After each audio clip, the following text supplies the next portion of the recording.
Hello friends, কেমন আছো তোমরা? আশা করি তোমরা সবাই ভালো আছো। আজকে আমরা নাউন থেকে 6 নম্বর ভিডিও নিয়ে চলে এসেছি। প্র্যাকটিস করব কিছু এমসিকিউ এবং তার সঙ্গে সঙ্গে নাউন চ্যাপ্টার সংক্রান্ত বিভিন্ন রকম প্রবলেম বা সমস্যাগুলো ক্লিয়ার করার চেষ্টা করব। যেরকম ধরো প্রথম প্রশ্ন কি আছে, the water of this tank is clear. এই ট্যাঙ্ক বা এই জলাশয়ের জলটা পরিষ্কার। তাহলে প্রথম প্রশ্ন বলেছে ওয়াটার, এটা কি নাউন আমাদেরকে বলতে হবে। ওয়াটার উপাদানকে বোঝাচ্ছে, তার সঙ্গে সঙ্গে আনকাউন্টেবল নাউন, কেন কি একে গোনা যায় না, তাহলে পরিমাপ করে এর ব্যবহার হয়, তাই সাধারণত আমরা জলকে ম্যাটেরিয়াল নাউন বলে থাকি। তাহলে জল সাধারণত কি হয়ে থাকে? Material noun. কিন্তু এখানে ম্যাটেরিয়াল নাউন হচ্ছে না। কেন না, যখন কোনো বিশেষ দ্রব্য বা গুণকে বোঝাবে, কারণ কোনো বিশেষ দ্রব্য বোঝালে তখন কিন্তু সেটা আর ম্যাটেরিয়াল নাউন থাকবে না, তখন সেটা হয়ে যাবে কি না, সেটা হয়ে যাবে কমন নাউন। অর্থাৎ শুধু যদি জল বলতো তাহলে কিন্তু জলটা ম্যাটেরিয়াল নাউন। এখানে কি বলেছে? দিস ট্যাঙ্ক, এই ট্যাঙ্ক বা এই জলাশয়ের যে জলটা সেটা পরিষ্কার। তাহলে এখানে বিশেষ দ্রব্যের নাম বোঝাচ্ছে। জলটা কিন্তু সাধারণ জল নয়, জলটা কিন্তু একটা নির্দিষ্ট পুকুরের জলকে বোঝাচ্ছে, তাই জল এখানে কমন নাউন। আমি একটা বাক্য বলছি, আই ড্র্যাঙ্ক ওয়াটার, আমি পান করেছিলাম জল। তাহলে জল এখানে কি? Material noun.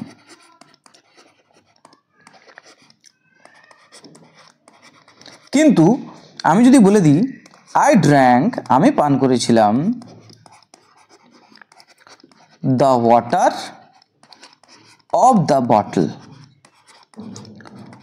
অর্থাৎ বোতলটির জল আমি পান করেছিলাম, তাহলে একটা নির্দিষ্ট বোতলের জলকে বোঝাচ্ছে, তখন কিন্তু জল আর ম্যাটেরিয়াল নাউন থাকছে না, এটা হয়ে যাচ্ছে কমন নাউন। আশা করি বোঝাতে পারলাম। এছাড়াও এটাকে কমন নাউন বলার আরেকটা কারণ আছে, ওয়াটারের আগে এখানে কি আছে? আর্টিকেল। অর্থাৎ কোনো ম্যাটেরিয়াল নাউনের আগে সাধারণত আর্টিকেল থাকে না, কিন্তু এখানে আছে আর্টিকেল, তাই আর্টিকেল কোথায় বসে না কমন নাউনের আগে। তাহলে ওয়াটার এখানে আর ম্যাটেরিয়াল নাউন নয়, যেহেতু তার আগে আর্টিকেল বসছে, সেদিক থেকেও এটা কমন নাউন। কেন কি আমরা জানি কমন নাউনের আগেই আর্টিকেল বসানো যায়। চলে যাবো আমরা পরের প্রশ্নে। নেক্সট কোশ্চেন আছে দ্য গোল্ড অফ গোলকুন্ডা। দেখো নর্মালি গোল্ড মানে সোনাকে বোঝাচ্ছে, সোনার ব্যবহারটা পরিমাপ করে হয় এবং আনকাউন্টেবল নাউন, তাই সোনা সাধারণত কি হয়? Material noun. কিন্তু এখানে যে কোনো সোনাকে বোঝাচ্ছে না, এখানে হচ্ছে গোলকুন্ডাতে যে সোনা পাওয়া যায়, অর্থাৎ গোলকুন্ডার যে সোনাটা সেটা বিশুদ্ধ বা খাঁটি। তাহলে এখানে গোলকুন্ডার গোল্ড নির্দিষ্ট একটা দ্রব্যকে বোঝাচ্ছে, তাই ম্যাটেরিয়াল নাউন হবে না, এটা হবে কমন নাউন। এছাড়াও আর একটা বোঝার উপায় আছে, তার আগে একটা আর্টিকেল আছে, তাহলে এটা হয়ে গেল কমন নাউন। তাহলে দুদিক থেকে সাপোর্ট করছে কমন নাউনকে। পরের প্রশ্ন আছে they praised the honesty of the boy. Honesty মানে কি? সততা।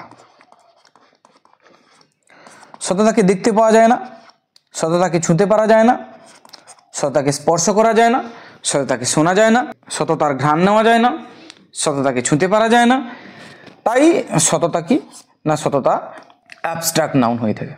সততা কি? Abstract noun. কিন্তু এখানে বলেছে ছেলেটির সততা, দে প্রেইজড, তারা প্রশংসা করেছিল, দ্য অনেস্টি অফ দ্য বয় মানে ছেলেটির সততার প্রশংসা করেছিল। তাহলে এখানে যে কোনো সততাকে বোঝাচ্ছে না, এখানে ছেলেটির সততাকে বোঝাচ্ছে, অর্থাৎ নির্দিষ্ট করে বোঝাচ্ছে। নির্দিষ্ট কোনো দ্রব্য বা নির্দিষ্ট কোনো গুণের নাম বোঝালে তখন কিন্তু সেটা সর্বদা কমন নাউন হয়। তাহলে আমরা এতদিন কি জেনে এসেছি? আমরা জেনে আসছি অনেস্টি সর্বদা কি হবে? অনেস্টি সর্বদা অ্যাবস্ট্রাক্ট নাউন হবে। কি হবে? Abstract noun. কিন্তু নির্দিষ্ট কোনো ব্যক্তির সততাকে বোঝাচ্ছে, অর্থাৎ নির্দিষ্ট করে কোনো গুণের নাম বোঝাচ্ছে, তখন কিন্তু আর অ্যাবস্ট্রাক্ট নাউন থাকবে না, তখন সেটা হয়ে যাবে কমন নাউন। তাছাড়া আরেকটা বোঝার উপায় আছে, তার আগে আর্টিকেল বসছে, আর্টিকেল কেবলমাত্র কমন নাউনের আগেই বসানো যায়। তাহলে এখানে ভুল করেও কেউ যদি করে দেয় অ্যাবস্ট্রাক্ট নাউন, তাহলে কিন্তু সে হয়ে যাবে ভুল। পরের প্রশ্ন আছে হি কমিটেড এ থেফট। দেখো থেফট মানে চুরি, সে সংগঠিত করেছিল বা সে করেছিল, এ থেফট মানে একটি চুরি। দেখো চুরি সাধারণত থেফট অ্যাবস্ট্রাক্ট নাউন হয়ে থাকে। কি নাউন? Abstract noun. কিন্তু এখানে একটা চুরি করেছিল এরকম বোঝাচ্ছে, অর্থাৎ অ্যাবস্ট্রাক্ট নাউনের আগে আর্টিকেল বসিয়ে দেওয়া হয়েছে। আর্টিকেল কেবলমাত্র আমরা বসাতে পারি কমন নাউনের আগে। তাহলে এখানে আর অ্যাবস্ট্রাক্ট নাউন হবে না থেপটা, এখানে হবে কমন নাউন। পরের প্রশ্ন আছে কি, হি ওয়াজ put in irons.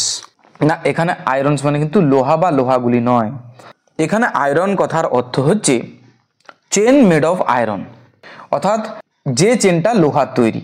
Chain made of iron মানে লোহার তৈরি চেনকে বোঝাচ্ছে। তাহলে আয়রনস কথার দ্বারা লোহাকে না বুঝিয়ে আয়রনস কথার দ্বারা চেইন মেড অফ আয়রন অর্থাৎ আয়রনের তৈরি চেনকে বোঝাচ্ছে, মানে লোহার তৈরি চেনকে বোঝাচ্ছে। উপাদান না বুঝিয়ে উপাদানে তৈরি কোনো জিনিসের নাম বোঝালে তখন কিন্তু সেটা কি হয়, তখন কিন্তু সেটা কমন নাউন হয়। তাহলে এটা কি নাউন? Common noun. দেখো, আমি যদি বাক্যে লিখি iron is a useful metal. Iron একটি কাজের বা ব্যবহার্য ধাতু। তাহলে এখানে আয়রন কি না, আয়রন কেবলমাত্র লোহাকে বোঝাচ্ছে। লোহা, তার ব্যবহার আমরা গুণে করি না, তার ব্যবহার আমরা পরিমাপ করে করি, তাই আনকাউন্টেবল নাউন। এবং সর্বদা এটা কি না, সর্বদা এটা ম্যাটেরিয়াল নাউন, উপাদানকে বোঝাচ্ছে। কিন্তু যখন এই আয়রন কথাটার দ্বারা লোহাকে না বুঝিয়ে অন্য কোনো উপাদানকে বোঝাচ্ছে, অন্য কোনো জিনিসের নাম বোঝাচ্ছে, তখন কিন্তু সেটা আর ম্যাটেরিয়াল নাউন থাকবে না। যেরকম ধরো হি ওয়াজ পুট ইন আয়রনস, তাকে রাখা হচ্ছে লোহার মধ্যে যদি বলা হয় তাহলে কিন্তু তার অর্থটা ভুল হচ্ছে। এখানে লোহার মধ্যে রাখা হয়নি, লোহার তৈরি চেনের মধ্যে রাখানো হয়েছে। তাহলে এখানে মেনলি চেনকে বোঝাচ্ছে। আর চেন সর্বদা কি, চেনকে গোনা যায়। চেন কাউন্টেবল না আনকাউন্টেবল? চেন অবশ্যই কাউন্টেবল। একটা চেন, দুটো চেন, অর্থাৎ তার সিঙ্গুলার বা প্লুরাল দুটোই করা যেতে পারে। তাহলে এখানে মূল কথাটা হচ্ছে চেন, যেটা কিনা আয়রনের তৈরি, সেই কারণে আয়রনস বলা হয়েছে। তাহলে কোনো একটি নির্দিষ্ট উপাদানের নাম না বুঝিয়ে যখন ওই উপাদানে তৈরি অন্য কোনো একটা জিনিসের নামকে প্রকাশ করছে, তখন কিন্তু সেটা আর ম্যাটেরিয়াল নাউন থাকছে না। কেন কি, এটা আর উপাদান নয়, এটা উপাদানে তৈরি অন্য একটা জিনিসের নাম বোঝাচ্ছে, তাই এটা কমন নাউন। তাহলে এখানে আয়রনসটা কি না, আয়রনসটা কমন নাউন। বুঝতে পারলাম কিনা? তো আমার এই ভিডিওর প্রত্যেকটা কোশ্চেন কিন্তু কোশ্চেন নয়, প্রত্যেকটা কোশ্চেন এক একটা রুল।